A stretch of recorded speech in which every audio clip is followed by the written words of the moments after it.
Check పోస్టులు వాళ్ళవి, అన్నీ వాళ్ళవే.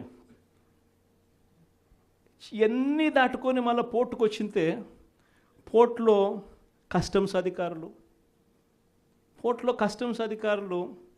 పోర్టులో సిఐఎస్ఎఫ్ పోలీసులు, ఇవన్నీ కూడా వీళ్ళు పొత్తులో ఉన్న కేంద్ర ప్రభుత్వం మనుషులు. మరి ఇవన్నీ దాటుకొని ఏదైనా మెటీరియల్ బోటు లేకపోగలుగుతుందా? ఆశ్చర్యం ఏమిటంటే ఈయన పోయిన బోటు పక్క బోటే ఫైనాన్స్ మినిస్టర్, ప్రస్తుత ఫైనాన్స్ మినిస్టర్ పయ్యావుల కేసు వాళ్ళ సొంత వియ్యంకుడిది, శ్రీనివాసరావు గారిని సొంత వియ్యంకుడిది, పట్టాభి రైస్ ఎక్స్పోర్ట్స్. ఆయన ఎక్స్పోర్ట్ చేస్తున్నాడు పక్కన, అదే పోర్ట్లోనే పక్కన. అడిగిపోడు దీంట్లోకి వచ్చి మాట్లాడతాడు. నాకు ఆశ్చర్యం అనిపించింది, అసలు ఏందిరా నాయన ఇది, ఎవరు ప్రభుత్వంలో ఉన్నాము, ఎవడు చేస్తూ ఉన్నాడు అని చెప్పి. వైఎస్ఆర్సీపీలో మన కార్యకర్తలు మనోళ్ళందరూ వ్యవస్థీకృత నేరాలంట. అసలు వ్యవస్థీకృత నేరాలు చేస్తూ ఉండేది ఎవరు? చేస్తూ ఉండేది వాళ్ళు, చేసింది వాళ్ళు, మన మీద ఏళ్ళెత్తి చూపిస్తూ ఉండరు.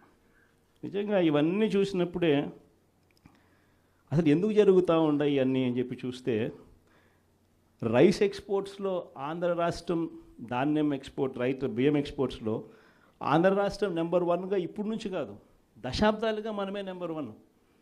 తెలంగాణ నుంచి బియ్యం మన దగ్గరికే వస్తుంది, ఆంధ్ర నుంచి రైతులు పండించిన బియ్యాన్ని ఇక్కడి నుంచి ఎక్స్పోర్ట్ చేస్తారు. అదే తప్పేం కాదు, ఎప్పటి నుంచో దశాబ్దాలుగా జరుగుతూ ఉంది. ఆంధ్రాలో రైస్ ఎక్స్పోర్ట్స్ నెంబర్ 1. అందులో ఈ పయ్యావుల కేశవ్ వాళ్ళ వియంకుడు, ఈ పట్టాభి రైట్ ఎక్స్పోర్ట్, ఈయన ఆంధ్రాలో నెంబర్ 1.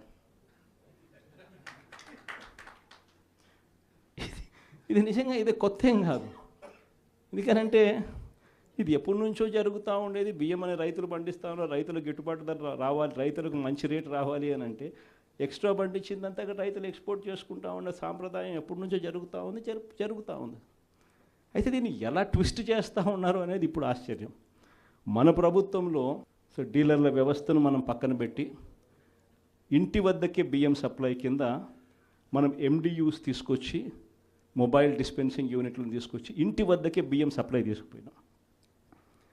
మొట్టమొదటిసారిగా మనం బియ్యం క్వాలిటీని పెంచినాం, మధ్యస్థు సన్నకార బియ్యం ప్రమోట్ చేసినాం, ఇవ్వడం, స్వర్ణ బియ్యం మీద తీసుకొచ్చి షార్టెక్స్ చేసి 800 కోట్ల సంవత్సరానికి అదనపుగా ఖర్చు పెట్టి బియ్యంలో నూకల శాతం తగ్గించి షార్టెక్స్ చేసి ప్రజలకు మంచి బియ్యం, తినగలిగిన బియ్యం ఇస్తే వాళ్ళు ఎదురు అమ్ముకునే పరిస్థితి ఉండదు అని చెప్పి దానికి ఫుల్ స్టాప్ పెట్టే కార్యక్రమం చేసింది ఎప్పుడైనా జరిగిందేనంటే అది ఒక్క వైఎస్ఆర్సీపీ ప్రభుత్వ హయాంలోనే జరిగింది.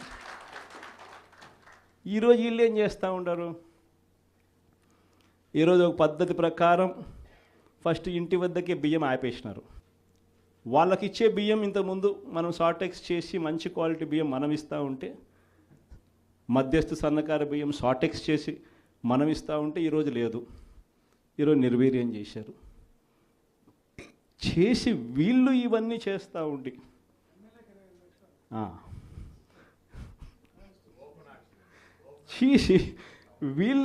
చేస్తూ ఉండి వీళ్ళ తప్పిదాల వల్ల ప్రజలకు నాసిరకం బియ్యం సప్లై కావడం వల్ల, ప్రజలకు సరిగ్గా బియ్యం సప్లై చేయకపోవడం వల్ల ఇది రివర్స్.